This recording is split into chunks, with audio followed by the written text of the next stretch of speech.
Hello, fellow Proxy. Welcome to Sore Subject. In this video series, we will be talking about the unpopular, the hateful flavor of the week, and try to get you, the listener, to look at the other side of the coin. I'm your host, Jodicus. As always, these are our own opinions and drawn to conclusions. They are in no way stated facts by developers, and further, you don't have to agree with our ideals. In fact, you're more than welcome to leave all the hateful remarks you want. I won't read them, but you're more than welcome to in the comments below. Now let's begin. Today we are talking about a statement splitting the community, a topic of discussion keeping many people on the fence from purchasing the Taken King and causing heated arguments in the forums. Some would even say this debate is legendary? Huh? That's right, you guessed it, Year 1 legendaries not progressing to Year 2. Or you read the title. You could always just do that. But wait, backstory. A couple of weeks ago, Bungie made the announcement that Year 1, which is Destiny launch day, up until the launch of House of Wolves DLC, i.e. today where we currently are, legendary weapons and armor were not making the cut into what Bungie is subtitling the Taken King as Year 2. What this means is changes made in House of Wolves allowing you to upgrade any legendary weapon or armor item using etheric light to the current max in the game would not be returning. These current legendary items leveling days are over, so why are people angry?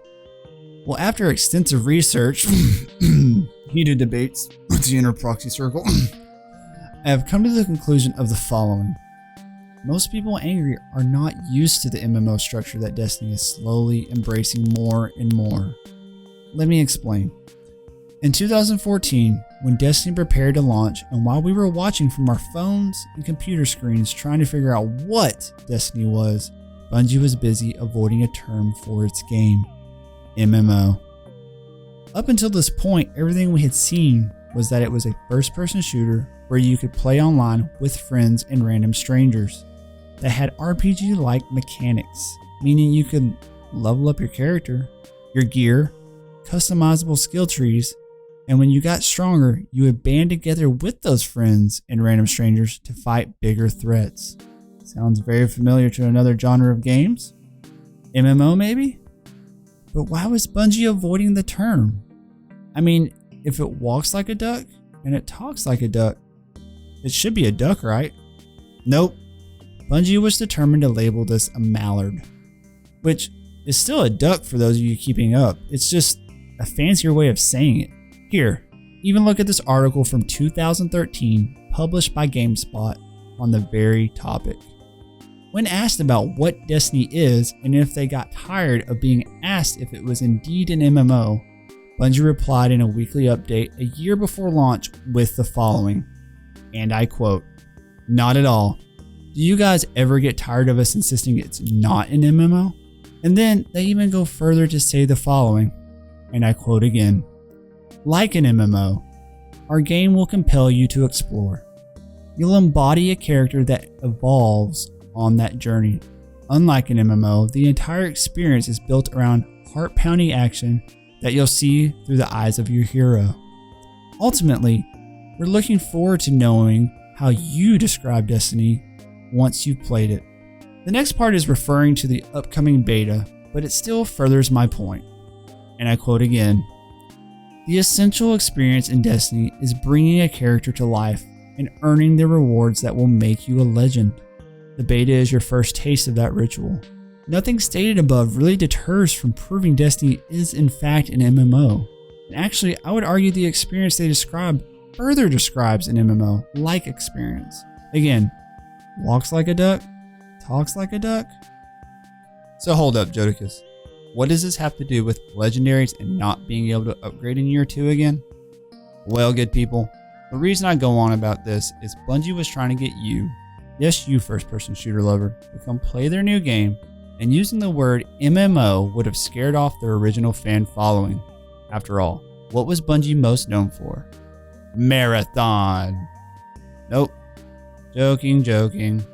Halo. But seriously, you seen this logo on Marathon? Look familiar? Like a certain traveler familiar? Nope. Okay, another video for another day. All conspiracy aside, Bungie had been known for Halo, the first-person shooter that brought competitive console shooting to the forefront. And let's be fair here.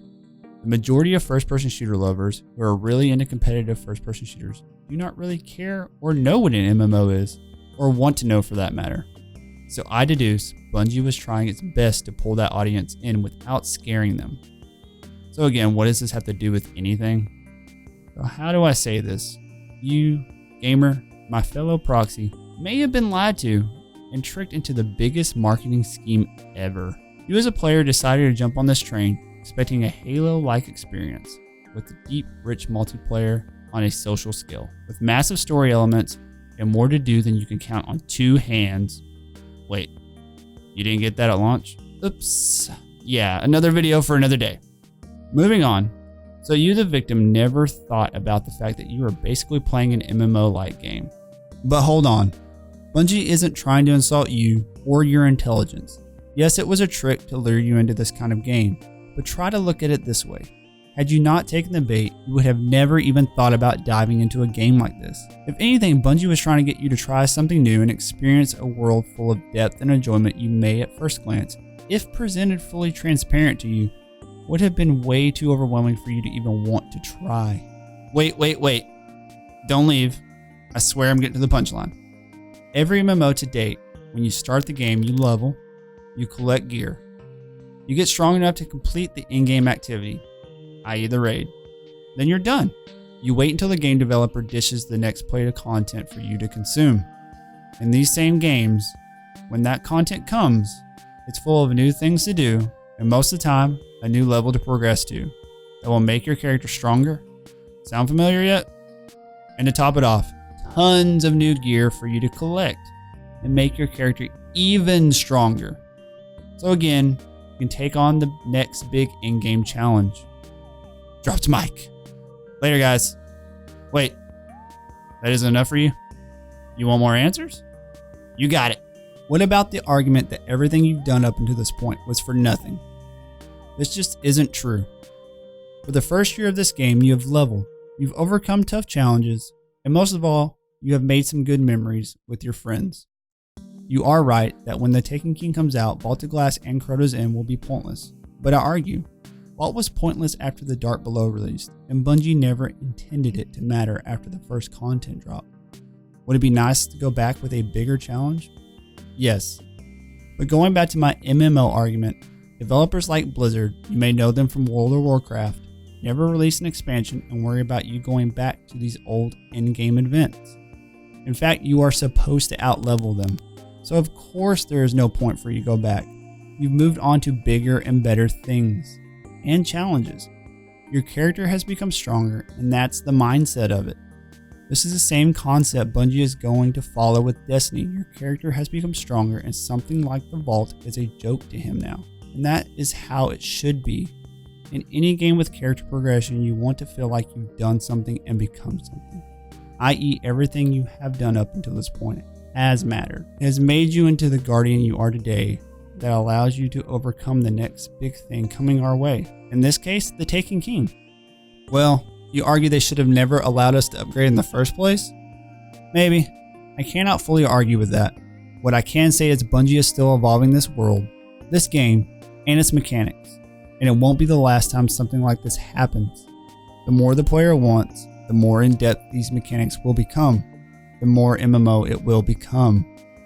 But consider this, Bungie could be looking at a structure where we got to level year 1 weapons until year 2, and the same concept could happen moving forward with year 2 getting to progress everything until year 3. Only time will tell. But I, for one, do not want to keep using the same weapon throughout the life of Destiny. It's not exciting, it's not engaging, and frankly, it would kill Destiny as a game. Look at Call of Duty. Why do you think it sells so well every year? Because every year the next game has something new and fresh to dive into. We're just going through the same thing in Destiny. It's just Destiny is a platform, not an annual new game every year. Games don't make money if they do not sell. And sales do not happen if there isn't something new in it to sell to you. And with no money, we get no new content. I'll end it here.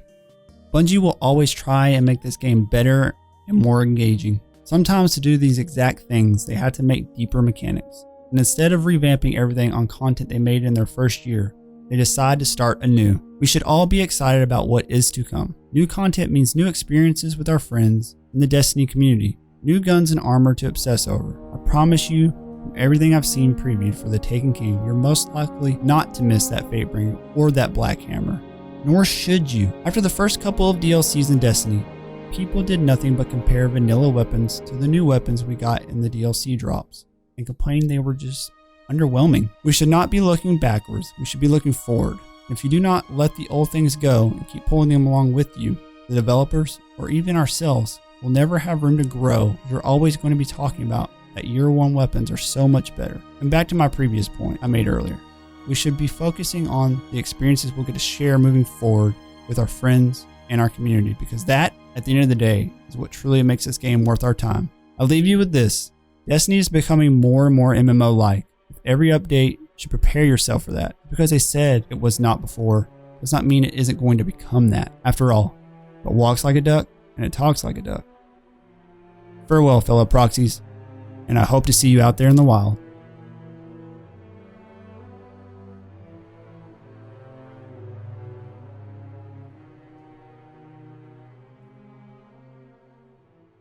All done, all done.